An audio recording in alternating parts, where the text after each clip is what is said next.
Темир Сариев, мен ыйлап жибердим, Айпери сенин чоң жеңиштериң али алдыда. Мурунку өкмөт башы чагылган KG'ге саналуу мүнөттөр мурун Токиодогу Олимпиада оюндарында АКШ балбаны менен беттешип мыкты жыйынтык көрсөткөн Айпери Медет кызына жана анын башкы машыктыруучусу Нурбек Изабековго карата төмөндөгүдөй оюн билдирди. Айпери Медет кызы абдан мыкты, абдан дасыккан балбан экен, АКШ балбаны менен беттешкенде көрсөттү. Ал алтынга күрөштү эч ким мындай күрөшө албайт. Тилекке каршы калыстыгы жок калыстар анын таза жеңишин атаандашына бүт дүйнө карап турса дагы тартып берип коюшту. Мындай калыстарды май менен майлап кууш керек. Акыркы мүнөттөрдө ыкма жасап артына өттү, бирок тиешелүү упайларды бербей коюшту. Мен ошол учурда көзүмө жаш алып ыйлап жибердим. Америка балбаны эч нерсе кылган жок, болгону убакытты созуп, коргонуп, сактанып туруп алды. Спортту сүйгөн кыргыз эли үчүн Айпери чемпион, анткени Айпери утту. Чынында биз бул балбан кыздарыбыздын башкы машыктыруучусу Нурбек Изабековду баалабай жатабыз. Мына бул жолу Олимпиададагы 1 эмес 3 кызды алып чыкты. Изабековго келечекте Кыргыз Республикасынын баатыры наамын берүү зарыл. Буюрса Изабеков элибиздин баатыры болот, эмгеги эртерээк өз убагында бааланат деген үмүттөмүн. Акырында айтарым, Айпери аман бол, сенин чоң жеңиштериң али алдыда. Эске сала кетсек, Темир Сариев мурунку өкмөт башчылардан айырмаланып, спорт менен бала кезинен машыгып, бул тармакка чоң күйөрмандык кылып колдоп келет. Булак чагылган KG. Эл чындыкты билсин.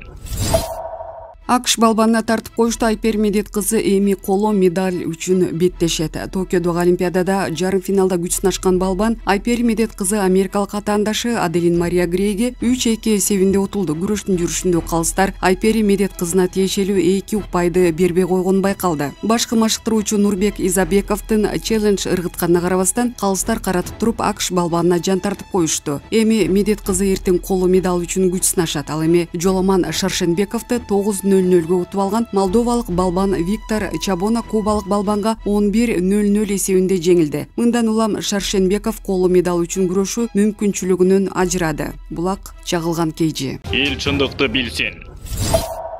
Алмаз Мамбетов Ош шаарынын мэри болобу. Президенттин иш башкармалыгынын жетекчиси Алмаз Мамбетов Ош шаарынын мэри болуп дайындалат. Бул тууралуу бийлик органдарындагы ишенимдүү маалымат булагы кабарлады. Ал президенттин жана өкмөттүн иш башкармалыгына жетекчи болуп 2020-жылдын октябрь айында дайындалган. Ага чейин Мамбетов мамлекеттик каттуу кызматтын төрагасы болуп иштеп, былтыркы жылдын февралында кызматтан алынган. Белгилей кетсек, Ош шаарын 2018-жылдан бери Талайбек Сарбашев жетектеп келген. Жакында эле ал жаңы шайланган депутаттар бул кызматты кайра сунуштаса макул болорун билдирген. Булак Назар Ньюс. Эл чындыкты билсин. Камчыбек Ташиев менен Садыр Жапаров Ысык көлдө эс алды. Президент Садыр Жапаров жана Улуттук коопсуздук мамлекеттик комитетинин төрагасы Камчыбек Ташиев Ысык көлдө эс алууда. Бул тууралуу социалдык тармактын колдонуучулары билдирди. Буга чейин президенттин кортежи Ысык көлгө бара жатканы кабарланган. Булак Медиа центр. Эл чындыкты билсин. Ысык көлдө 1 айдан бери дайынсыз болуп жаткан казакстандык жарандын жансыз денеси табылды. Бүгүн 1 август күнү Ысык көл облусунда 1 айдан бери дайынсыз болуп жаткан Казакстандын 29 жаштагы жараны Варвара Канапайсевичтин жансыз денеси табылды. Бул тууралуу турмуш басылмасынын аймактык кабарчысы билдирди. Маалыматка караганда, Каракол Токой чарбасынын кызматкери Варваранын жансыз денесин көрүп калып, өзгөчө кырдаалдар бөлүмүнө кабар берген. Анда Каракол шаарынын куткаруучулары барып, суу ортосунда кургакка чыгып калган сөөктү алып чыгышты. Буга чейин турмуш басылмасы туристтер тарабынан Варваранын бут кийими жана шымык Каракол суусунун табылгандыгына байланыштуу издөө иштери убактылуу токтотулгандыгын жазган. Булак турмуш KG. Эл чындыкты билсин.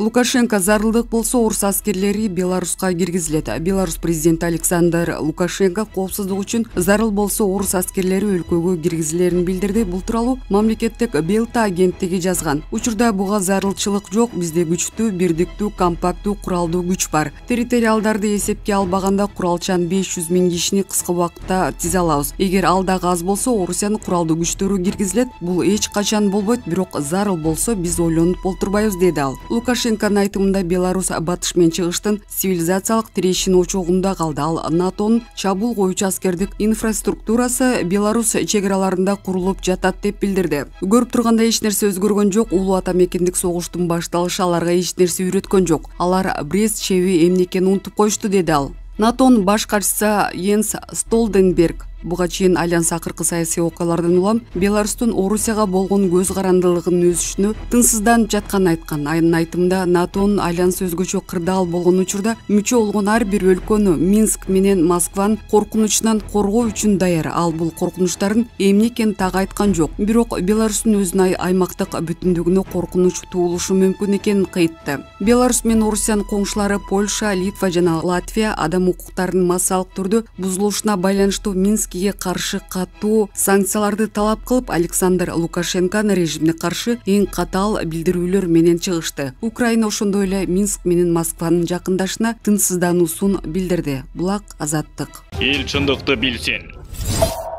Талиптер Герат шаарын чабуулга алууда. Афганистандын батышында Герат шаарынын четинде талиптер менен Афган коопсуздук күчтөрүнүн ортосунда салгылашуулар болду. Бул тууралуу маалымат каражаттары жазышууда. Талибан шаарга жарым-жартылай ээлеп алганын билдирди. Бирок Кабулдагы Афган бийлиги четке кагып, талиптердин чабуулу кайтарылганын айтууда. Маалыматтарга караганда талиптер Афганистандын бардык аймагында басып алуу аракеттерин улантууда. Бул тапта Америка Кошмо Штаты жана башка чет элдик аскер күчтөрү өлкөдөн аскерлерин чыгарууну аяктоо алдында турат. Афган коргоо министрлигинин басма сөз катчысынын орун басары Фават Амандын билдиришинче, Афган коопсуздук жана коргонуу күчтөрү талиптерди талкалап, алардын Герат, Кандагар, Гельманд жана Тахар провинцияларындагы чабуулдарын кайтарышты. Ошол эле учурда 30-июлда Бириккен Улуттар уюмунун жардам берүү миссиясынын бункерине кул салуу болду. Анда комплекстин күзөтчүсү болуп иштеген бир адам каза болгон. АКШнын мамлекеттик департаментинин басма сөз катчысы Жалина Портер бул окуяны айыптады. Булак Назар News. Эл чындыкты билсин.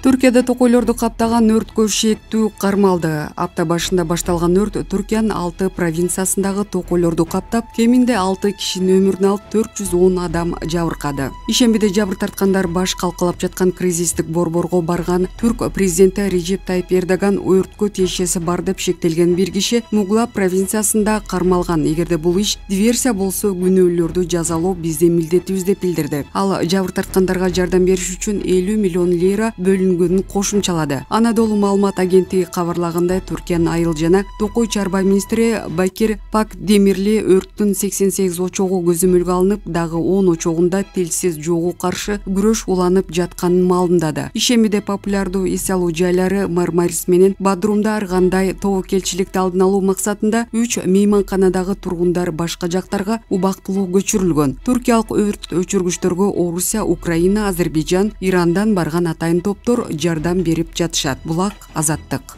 Эл чындыкты билсин.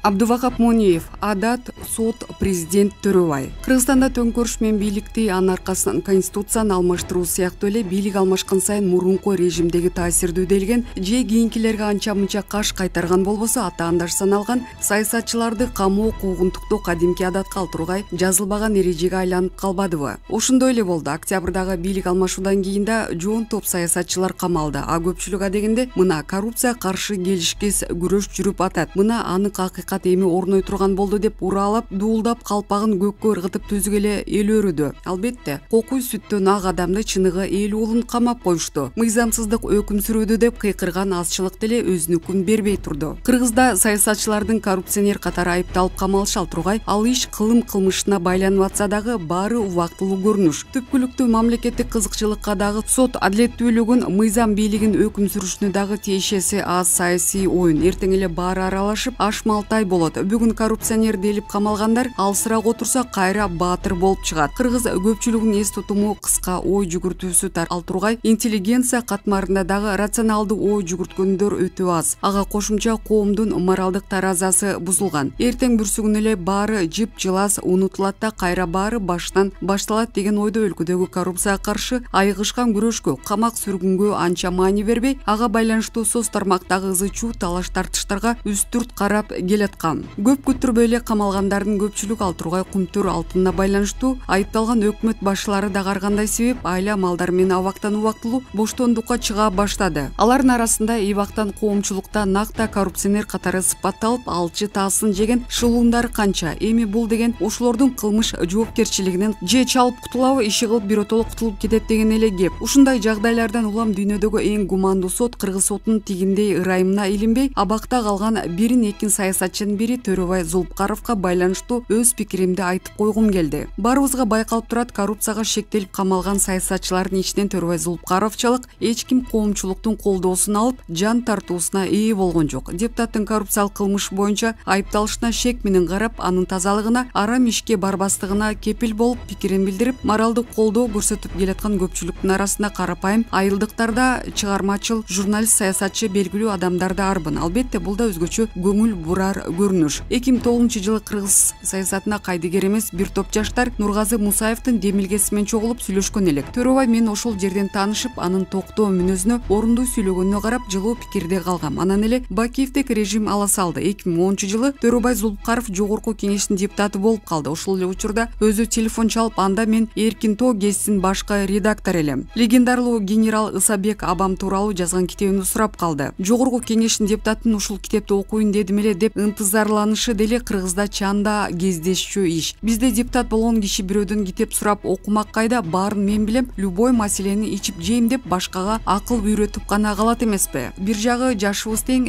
кийин төрө дос менен кээде бир жерде чогуу отуруп, кээде кай бир маселе боюнча жумушуна барып кайрылган же телефон чалган учурлар болду. Ал кандай иш боюнча кайрылсаң да фунт коюп угуп, негиздүү болсо колдоосун көрсөтчү. Телефон чалсаң мал катпай өзү алчу. Бирөөлөр аны бийликтеги таасирдүү фигура деп да жүрдү. Бирок мен анын таасирдүүлүгүн ошончо манчыркап көпкөндө эле көргөнүм жок. Алгач таанышкандагы Төрөбай боюнча эле жүрдү. Деги эле Төрөбай Зулпкаров чоң саясатка аралашканы, ири финансылык маселелерди чечип, мамлекет пулун ары бери сапырып, оң сол чөнтөккө жымырып жибере турган кызматта турган жок. Рас, жогорку кеңештин эки чакырылышына депутат болду, а депутат эл өкүлү көпчүлүктүн назарындагы, оозундагы адам. Ал парламентте кандайдыр шектүү маселелерди көтөрүп, же кыйды кызыкчылыктардын арыгын чапканын деле көрбөдүк, укпадык. Тескерисинче, сунуш кылган айрым мыйзамдары менен коомчулуктун алкоосуна татып жатты. Жана да өзүн макалуу сакалуу эмес, парламенттеги билими, саясий түшүнүгү жеттик активдүү депутаттардын катарында көрсөтө алды. Тогутерин айтканда, мен таанып билген Төрөбай Зулпкаровдун оңой олтоң эле кыска бойлуу кызыкчылыкка жетеленип, арам акчага азгырылып кетип, мамлекетке, элге каршы иш кылгандыгына ишенүү кыйын эле. Арийне, эми анын күнөөлүү күнөөсүздүгүн сот аныктайт дейин десең, Акаев заманынан бери Кыргызстанда сотторго эч ким ишенбейт. Сот десе президентте, президент десе сотту түшүнөт. Демек, иштин баары азыркы бийлик мыкчыгерлеринде. Алар Төрөбай Зулпкаровтай элди колдоого саясатчыга каршы кылып өчөгүшүп, абийир таппашын аңдап, азыртадан ага башкалар катары шарт түзүп, үй камагына чыгарганы, андан ары сот бийлигине толук эркиндик берген оң. Булак Кадам Медиа.